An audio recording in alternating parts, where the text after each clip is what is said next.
So, we are only 2 days away from the 2024 Academy Awards, and for today's video, I wanted to break down and rank the 10 movies that are nominated for Best Picture at this year's award season. Now, before I get started and before I rank all 10 of these movies, I just want to make a big point.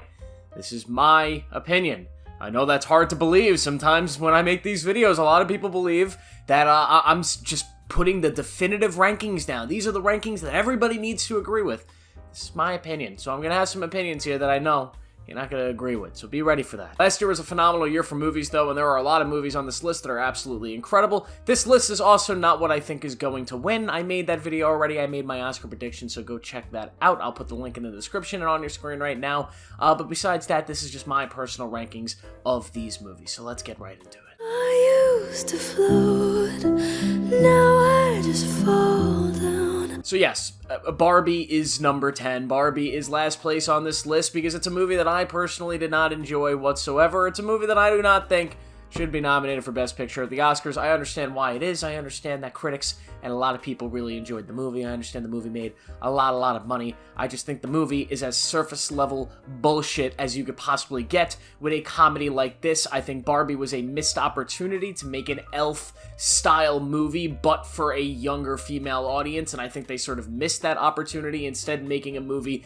that has a bunch of very complicated thematical messages that do work and do make sense within its plot, but just don't make sense for its target audience, which was most likely supposed to be young women. I just don't think that really worked for a lot of them. A lot of the kids that I know that have seen the movie absolutely hated it. It's a movie that I just couldn't connect with at all. It's a movie I didn't love. I think the writing and a lot of the performances in the middle of the movie just didn't really work incredibly well. Ryan Gosling is incredible in it. American Ferrera is fine. She's also nominated. She was really good in it. I do not think that Margot Robbie needed to be nominated for her performance in this. I don't understand why people are upset. It's not like she got replaced at the Oscars by a man, so like it's just a dumb argument that people are making. I just don't think they understand award shows. Production design in this movie is great. I mean, it sounds great, the music's fine, but this is just not a movie that I particularly ever want to watch again, and it's not a movie that I think is deserving of being amongst the other 9 movies, on this list, which is why all 9 of them are ranked above this. So, yeah, there we go. Barbie, number 10.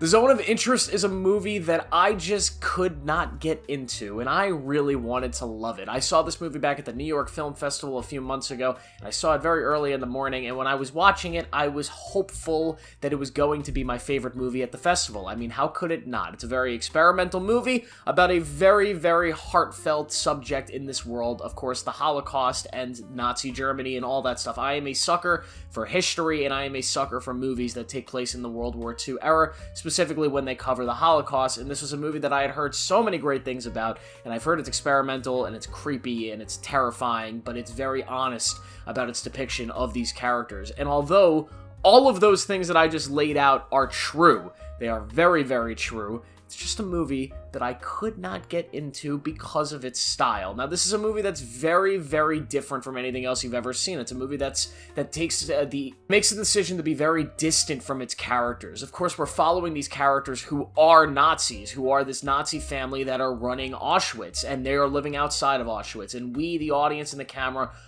we stay there outside of Auschwitz. We stay in their family home and we watch their day-to-day lives of how they just live normal lives as people, right? They enjoy normal things. They have regular arguments. Meanwhile, on the other side of this wall is one of the greatest horrors of the last 1,000 years of humanity just taking place. So we're kind of bearing witness to these characters just sort of being normal when they shouldn't be, and just kind of living with the horrors that they're sort of both responsible and maybe indirectly responsible for in a way. And it's a very interesting take on this sort of era and this, obviously the Holocaust story, but it's the direction that they took with staying very distant from the characters, letting the audience be kind of a distant viewer, the sort of slow pacedness to this movie, the methodical use of cinematography and sound, and the whole movie just feels a little bit slower, and you can never really engage with the characters. Not saying you want to engage with these characters, because they're terrible human beings, but I just felt so disconnected from them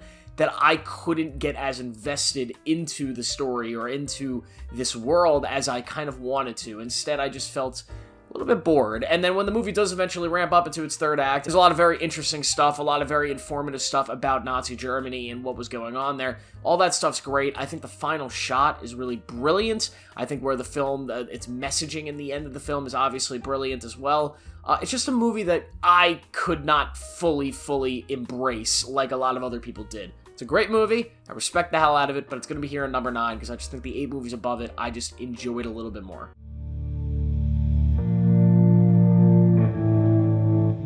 Now, this might be my first hot take, or I guess maybe the previous 2 were also hot takes, but like with the previous 2, this is a movie that just did not work for me personally. Killers of the Flower Moon is a movie I was very excited for. I mean, how can he not be? It's Martin Scorsese. It's arguably the greatest filmmaker who has ever lived, and this was his 3-hour Western epic that depicted the story of this Native American tribe that was essentially being wiped out and murdered by these people that were trying to steal their land and steal the oil that they owned and all this other stuff. It's a very sick real-life story that I've actually read the book, the David Graham book. It's a brilliant book that I read about 2-3 years ago that I was very excited to see adapted and this story told, this real-life tragedy told, because it's so deep and there's so many interesting aspects to it.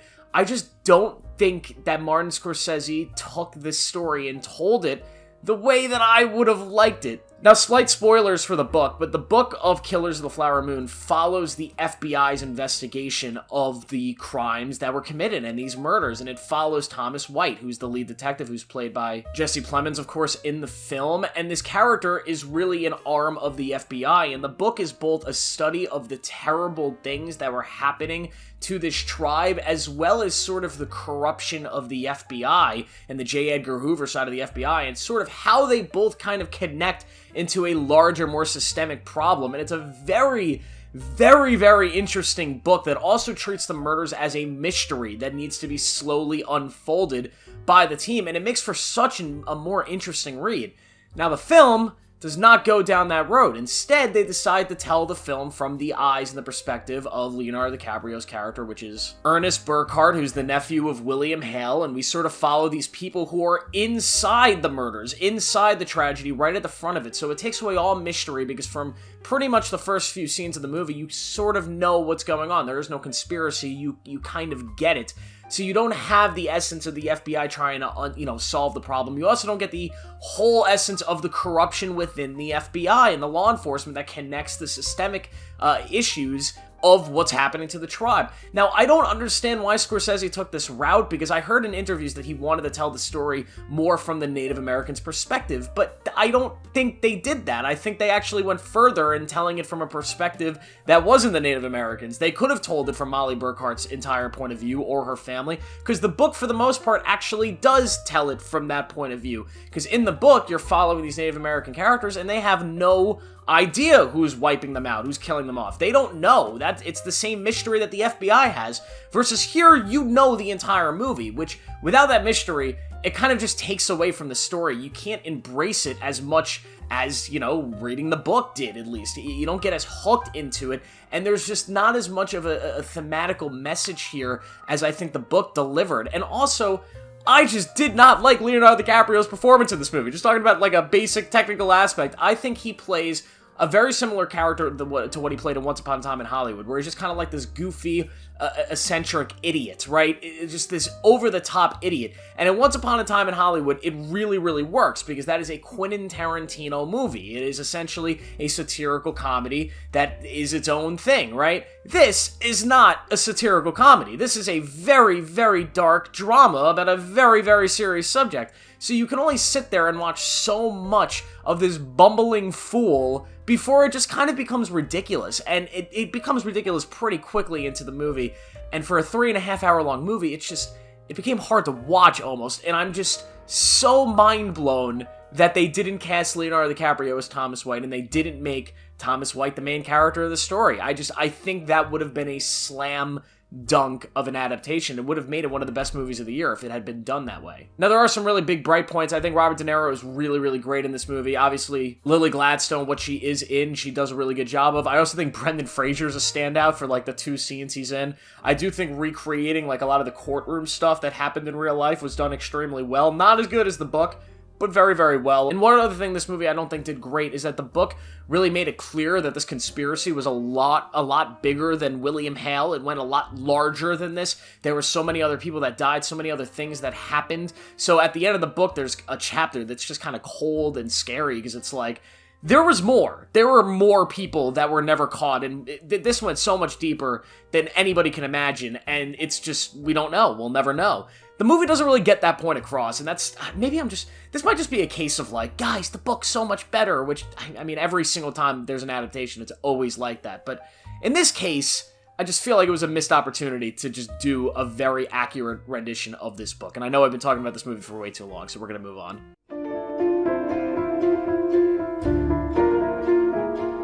American Fiction is another movie that I thought I was going to like a lot more than I did. I just think the movie's a little bit easier to take in and sort of enjoy than Killers of the Flower Moon, since it's not 3.5 hours long, but it's still a movie that I cannot rank higher than this because I just could not get super into it. Now, American Fiction is one of the best concepts, like, there really is. The whole movie's sort of just making fun of, like, these left white people that need to get involved in every single racial issue, and they need to feel like they're racial warriors or whatever. It's essentially making fun of those people, which I think is absolutely hilarious. It's about Jeffrey Wright, who plays an author who hasn't been able to publish a book in a very long time, so he writes he ghost writes the most generically African-American book ever, just grabbing on all the stereotypes about African-Americans that you could find, and writes this ridiculous book, and it ends up being a massive success. And the movie is hilarious, and it is satirical, and there's a lot of that in it, which I really enjoyed, but that ends up not being the focus of the movie. The focus of the movie ends up being a very deep and kind of emotional family drama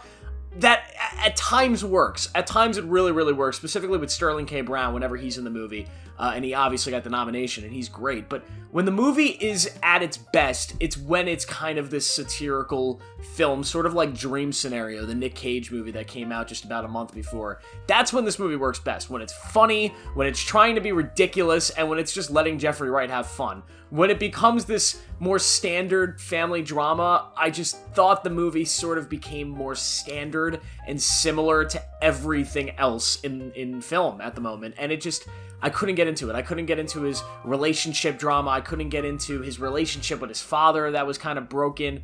I just didn't feel it. I didn't feel the emotions that they wanted me to feel there, but this is still a movie that's worth watching and worth checking out if you haven't seen it.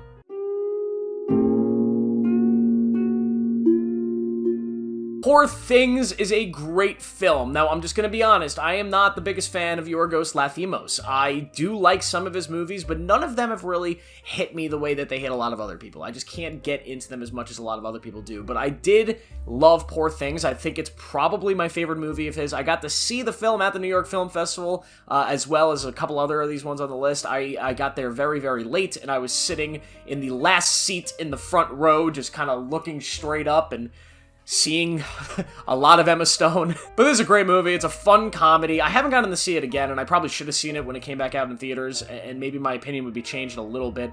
But I thought the movie was absolutely hilarious. I think it's filmed brilliantly. The production design here is unbelievable. Emma Stone's performance is great. Mark Ruffalo's performance is even better. He is absolutely insane in this movie. Absurdly good, which is so shocking, was when he's first introduced in the movie, you absolutely hate his character, the way that he's presented and the way that he's written. But as the story goes on, you just can't help but love him. It becomes the best part of the entire movie. Willem Dafoe is hilarious here, and that's the one thing about this movie. It's just funny. It's one of the funniest movies that I've seen in a very long time. The movie gets so many big laughs throughout its entire runtime, and I do think the film does drag on a little bit too long. I think the third act kind of becomes a little convoluted, and I don't mean that in the sense that it becomes confusing, but they just start jumping into sort of these side stories that come out of nowhere, and it just doesn't work anywhere near as well as the first two acts of the film.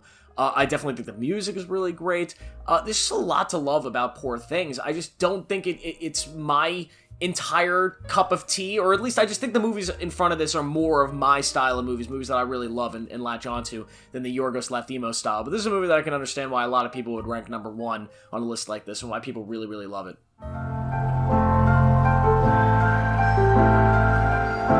Past Lives is a movie I thought I was going to forget about because I saw it all the way back in like March of last year. It had been a very long time, since I had seen the movie for the first time. This is a movie that everybody thought when it first came out it might sweep the Oscars, and obviously that's not going to happen now. But Celine Song's directorial debut, Past Lives, is a very simple, very quiet, but very beautiful and emotional movie about these two lovers who are separated from childhood, and then they sort of reconnect, and then they kind of separate again, and then they reconnect again, but a lot has changed in both their lives, and it's just an emotional gut punch. This movie hurts, man. There's something so honest in this movie about it, with its characters and with the depiction of these humans. They feel, and I hate to say this because it's so generic, and I've said this about a lot of different movies, but these people in this film, they feel like real people. I feel like I'm peering into the lives of real human beings that are going through something like that because they are very honest about the situation. It's not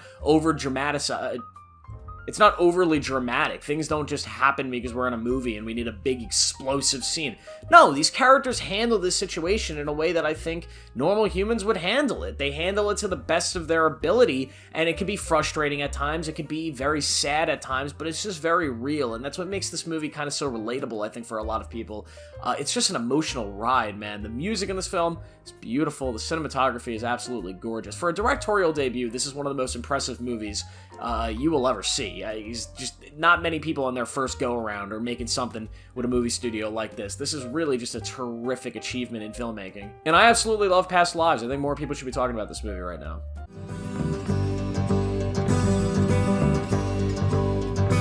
Alexander Payne's The Holdovers is one of the biggest surprises of the year. In my opinion, it's the best Christmas movie we've gotten in a long, long time, and every time I see previews for this movie or I see clips from it, I wish it was Christmas. This is a movie that I'm going to watch every year, probably for the rest of my life, on Christmas or around Christmas, because it's just, it gets you in that holiday mood. It is a brilliant, brilliant movie. Alexander Payne is a brilliant director, a brilliant, brilliant filmmaker, and this movie is just absolutely masterful, which is incredible that it's only number 4. What a year we had for film, but this movie is really, really amazing. Paul Giamatti gives one of, if not the best performance of his career, playing this professor that everybody sort of hates. He's just kind of like this nasty, stuck-up guy who follows the rules to the T, but as you get to know him and as you get to really dig into who he is, he's really just this flawed and damaged person that's got his problems, but you can't help but love him and have a lot of heartfelt feelings for him. He's just such a nice guy who's maybe not that nice, but he's just great. And then you have Angus, played by Dominic Sessa, who plays this troubled kid, essentially, who is stuck with Paul Giamatti at this boarding school during Christmas. And he is so good. I've never seen him in anything else, but he kills it in this movie,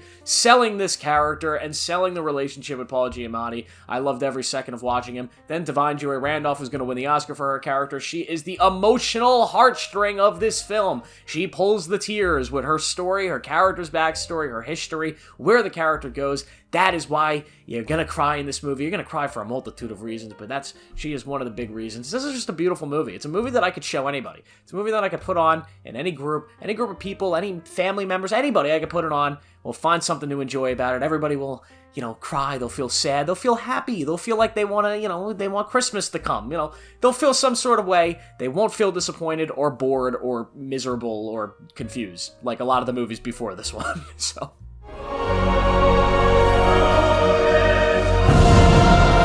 Now, this might be another hot take because I know a lot of people hate this movie. I fucking love Maestro, man. I think Maestro is such a great movie. I think it's masterful, in fact.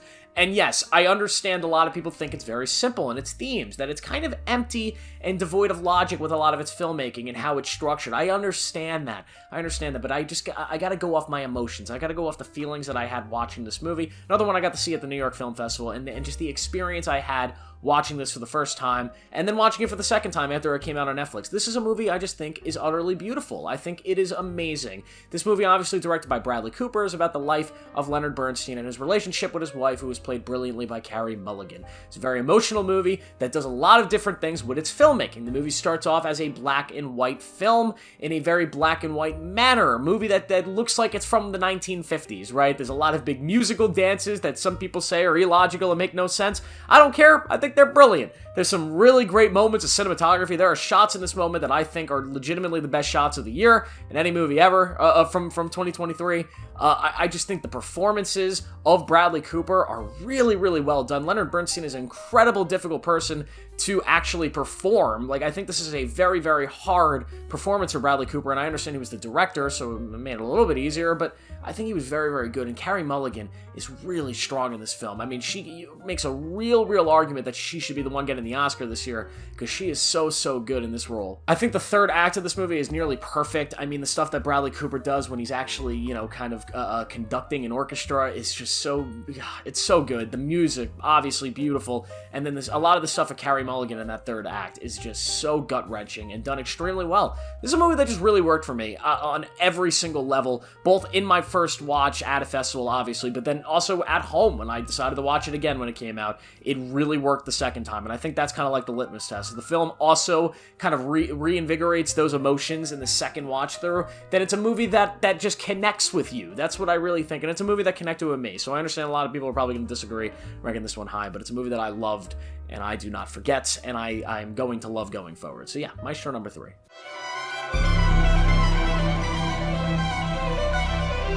Maybe another hot take, because everybody else obviously has this number 1, and it's gonna win everything at the Oscars. Listen, Christopher Nolan is my favorite filmmaker of all time. He's the reason why I'm trying to make movies, because his movies made me love filmmaking. It was back in like 2012, you know, watching The Dark Knight and watching Inception, and then 2014 watching Interstellar. That just got me to fall in love with movies. So obviously I'm not going to sit here and rank Oppenheimer number 2 unless I really loved one other movie, which of course I did, and we'll talk about that in a second. Oppenheimer is one of Christopher Nolan's best films. It is a masterpiece. It is arguably the best biopic ever made. It's a movie that is going to live in cinema history forever. It's an unbelievable piece of art.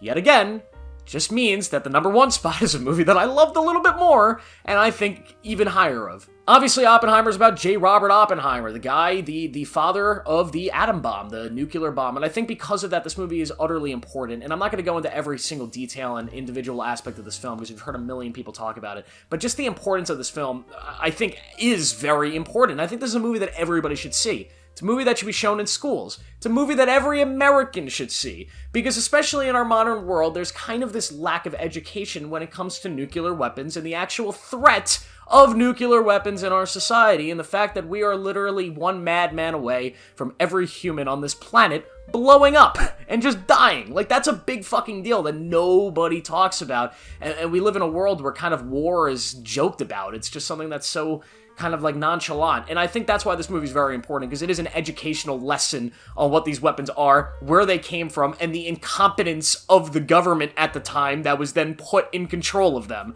That's the whole point of this film. The fact that they kind of threw away the guy that created the bombs because they thought he was a communist. He was saying, guys, we can't build more, we gotta stop. They threw him away, and they said, let's build more, and hopefully we don't eventually blow each other up. Jury's still out on that. You know, we got time. You got time to blow each other up, but I think because of that, this movie is utterly important. Obviously, in the technical aspects, it's a brilliantly made film. It looks brilliant. The whole Trinity test scene is incredible. The third act, which is essentially a courtroom drama, is perfect. The performances are amazing. Robert Downey Jr. obviously being one of the main standouts, and Cillian Murphy killing it. Just everything about this movie is brilliant. The music is unbelievable. One of the best scores ever. It's just a really masterful film. I think the film could have been a tiny bit shorter, mainly that Casey Affleck section. Every time I've rewatched this film, I've just skipped right past it, because I think it is one of the most useless parts of this film. The whole point is just to tell you that Matt Damon's character has his back, he has Cillian Murphy's back, and they take 13 minutes to tell you that. I don't know, maybe that's just me. I'm the only person I've heard complaining about that section of the film. If you take that out, I think the film's pacing would be perfect. It's an amazing movie. It's a 10 out of 10. It's a 5 out of 5, whatever you want to call it. It's brilliant. It deserves the Oscar. There's just one film ahead of this that I legitimately think is one of my top 10 films ever, and it's a film that I utterly adore.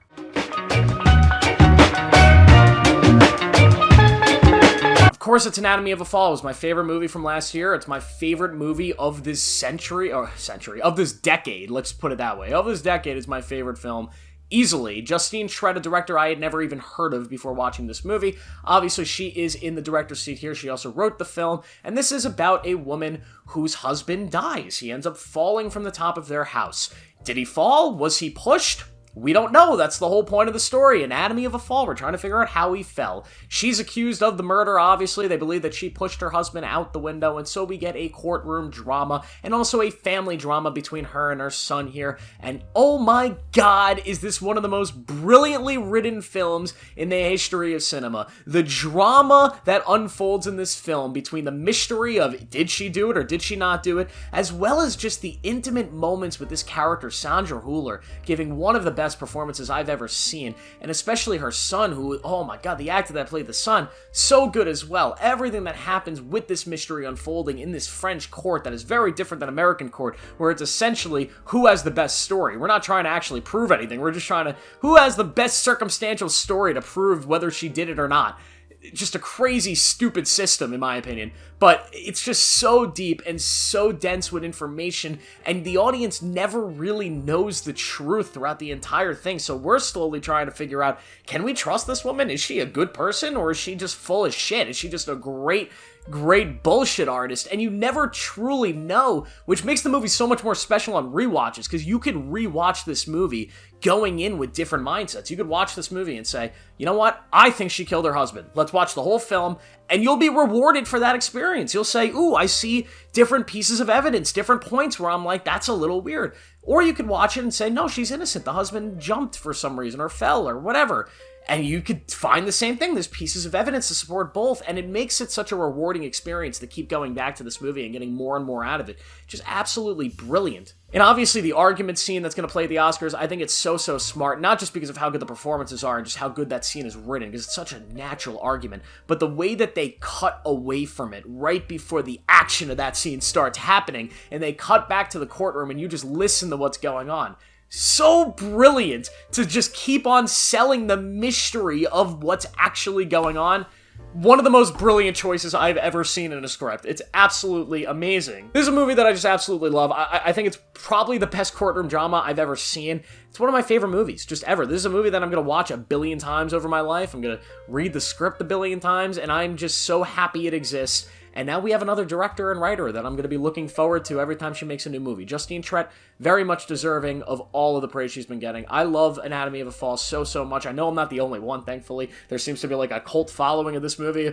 Everybody that I think has seen this movie, they all say the same thing. Like, yeah, that movie was fucking amazing. When I saw this movie at the New York Film Festival, there was an energy in that audience that I had never really felt before. You could feel the interest and the intrigue in that theater. Everybody was kind of sat up. Everybody's eyes were wide open. Every single, like, minor joke, the audience was laughing. Every big reveal, there was, like, an audible gasp.